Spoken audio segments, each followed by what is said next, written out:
Hi, I'm dating coach Hayley Quinn, and in this short video, I'm going to be telling you about 7 ways anxiety can ruin your dating life.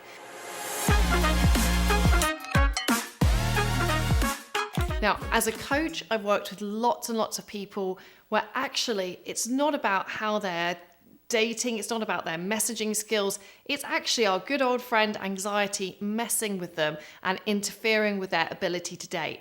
Equally as myself, I've had lots of periods in my life where I've had high degrees of anxiety, and I know how that can then impact on how you interact and relate to other people. Now, I'm not a mental health professional, so I am putting some resources beneath this video for places where you can seek help if you identify with any of the signs that I'm about to tell you. Sign number 1 that anxiety could be messing with your dating life is you have cultivated a really negative belief about what could possibly happen. This could be as big as thinking, I'm just doomed not to meet someone, or it could be showing up in smaller ways. Like if you have met someone, you could then focus on one point of incompatibility or one thing they could figure out about you, or one possible eventuality or scenario which would end really badly. It's that tendency to really have like myopic vision towards a potential negative outcome as opposed to seeing all the potential and possibility that's in your dating life. The second sign of anxiety messing with you is you are unable to stay present and you feel like you always have to overanalyze every single step.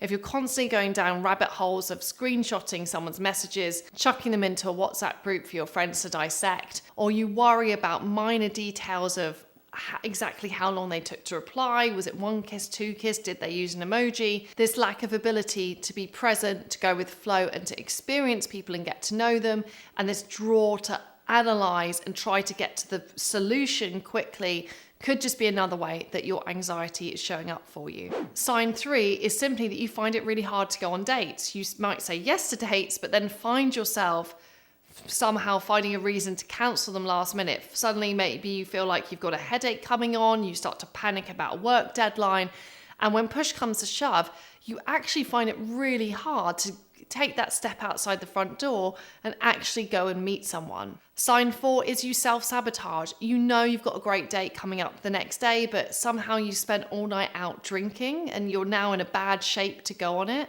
Look at also your wider lifestyle and how that's impacting your ability to go out there and meet people. Sign 5 is that you just feel like you're unable to initiate. You panic about and end up rewriting messages loads of times. You certainly wouldn't consider making the first move in real life. All of that can feel really overwhelming to you. Sign 6 is that you always enter dating from the space of just worrying about being judged, really, instead of thinking, how does this person relate to me? Are we compatible? Do I like them enough to keep dating them? You become absorbed with questions which are all about them judging you. Do they accept you? Do they like you? Do they want to be with you? Sign 7 is your self-esteem right now is quite fragile. It doesn't take much of a bad experience to feel like you need to have a break from dating. So you struggle to gain that momentum in your dating life because just putting yourself out there, if the slightest thing kind of doesn't work out the way you want it to, it can really throw you off balance and then also negatively impact other areas of your life. So from my own experience of anxiety, I can say it is sneaky. Sometimes you can find yourself doing things and thinking things, and in fact, it's just your anxiety looking for something for you to feel anxious about.